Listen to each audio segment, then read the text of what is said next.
the other fellow, if you remember from before, remember the playwright with Virgo rising? And he has Libra on the second house cusp. So what does he value? And we think about, what do we know about Libra? Harmony, balance, justice, fair play. All Virgo are all Libra characteristics, we can say. And so that's what he cares about. Libra is also wishy-washy and indecisive at times. So this person, he needs feedback on his creative efforts. He writes poems, he writes plays. He doesn't just work on them, he gives them to other people and wants to know what they think. He wants their input and their feedback. Whereas with other people, there's an expression, is my way or the highway. They just want to do what they want to do, and they're not that interested in feedback from other people. The Libra on the second house does. Also, if you remember, I mentioned this fellow because he wrote the play about the gay fellow who was killed in the park. And he wanted justice for the murdered gay guy. And that's partly why he wrote the play, for justice. But, or maybe that's why he wrote the play the way he did. Because someone else with a different value sense could have written it in order to glorify violence, and people do. Or they could have written it to prove that gay people are asking for trouble, and if trouble comes, they're simply getting what they deserve, or whatever their own value sense would be. So, two more points. I have Virgo. I have Aries rising. Okay. Back to here, and so depending on the degree on the ascendant and the latitude of birth, you're going to find that anybody with Aries rising is probably going to have Taurus in the second. Or maybe if it's 28 Aries and they're at high latitude, maybe you could have Gemini on the second house cusp. But, so it means that people with Aries rising are in life to be themselves. Aries, I am. The first is the self. So I'm in life to be myself. But I can't have a Piscean value sense or an Aquarian value sense, because you can't have it. So I'm being myself, but I don't also value saving the world, because Pisces is the world's savior. And I also don't value serving the world, because Aquarius is the world's server. Okay? And so, in some earlier video I mentioned Tony Blair. And Tony Blair has, up here, he's got the moon in Aquarius. I think it's 11 degrees of Aquarius, and it's in the 10th house. And so, Aquarius is the world's server. And so, we were not surprised when he quit as British Prime Minister that he accepted a position to bring peace to the world, to the Middle East rather, serving the world again, though maybe not too well because he hasn't been that successful in his efforts. But nevertheless, the key word for Aquarius is the world's server. And if you've got planets in Aquarius, that's what you want to do, that's your motivation. So, you should think for a while and make some notes and ask yourself some questions about the fact that depending on the ascendant, you can't have most value senses.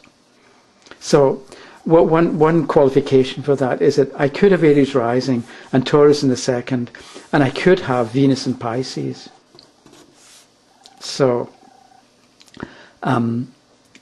this is a bit like about saving the world. A saving the world attitude is there, Taurus and Venus in Pisces, but it's a farmer's approach. Taurus is a farmer. It's a farmer's approach to values with a little bit of saving the world thrown in, and maybe extending the stage on which the farmer wants to work. But the sign comes first. And so it's like the door through which the world's saviour has to pass, rather than being the initial or being the starting point. So, The sign position of the ruler, and in this case, let's say Venus in Pisces, is going to add flavour and maybe help explain the difference between two people, let's say two people of Aries rising and Taurus in the second. But one can have Venus in let's say Pisces, and the other's got Venus in Libra. Okay? So there's a difference between them. And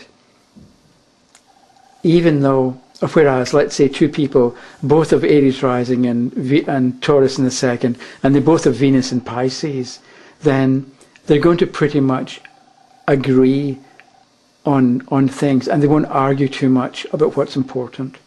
Whereas these two people can have a disagreement. One, they both value practicality. One is looking for Venus in Pisces, whatever that would mean, and the other is looking for Venus in Libra.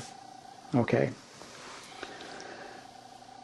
You may wonder how we can start with the signs, but how do you figure out someone's value sense? And partly think about it using the astrology that you know, and think about what people say and what people do and how they act. And you can always also ask them about what their values are and relate what they say to what is shown in the horoscope. And then you're going to know what, let's say, Taurus or Gemini or Pisces in the second house actually means. So,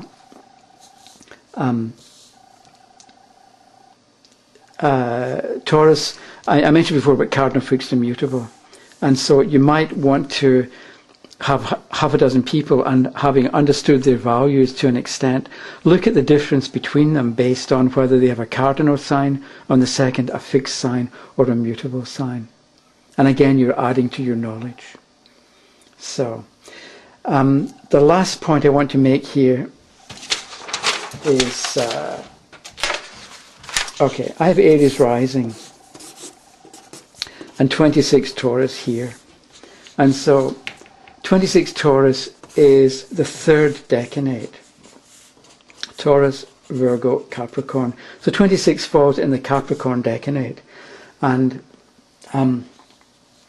it's ruled by Saturn. And Saturn happens to be in Virgo. So I like and value precision as well. And you probably already knew that from the emphasis that I place on how to read a chart in these videos. And so I maybe give you an example that might help. I used to teach a report writing class at a local college, and students had to write something and put it in a report. So they would hand something in, I would critique it, give it back to them with suggestions, and then they would redo it and make improvements. So the finished product had to be enclosed in a binder, and there's a 3-hole punch. It had to be in a 3-hole punch. You had to punch the paper and insert it in a binder. And if you've ever used one of these, you know that if you don't put the paper in straight, that's straight, okay? Whereas if you put it in on an angle, like that, you end up with something like this. And this means that this page is going to stick out and be squint. So, some instructors were happy just to get a report. But I couldn't believe it when people handed in badly punched reports. Why couldn't they take the time to redo it and do it properly and make it neat and orderly? So why do I care? Taurus here, Capricorn decanate, and Saturn in Virgo. So that was something about the second house. The next video in the series is going to be how to read a chart 1D, the fourth letter of the alphabet, because I have some more to say about the ascendant, and in particular how it can help us to rectify a chart.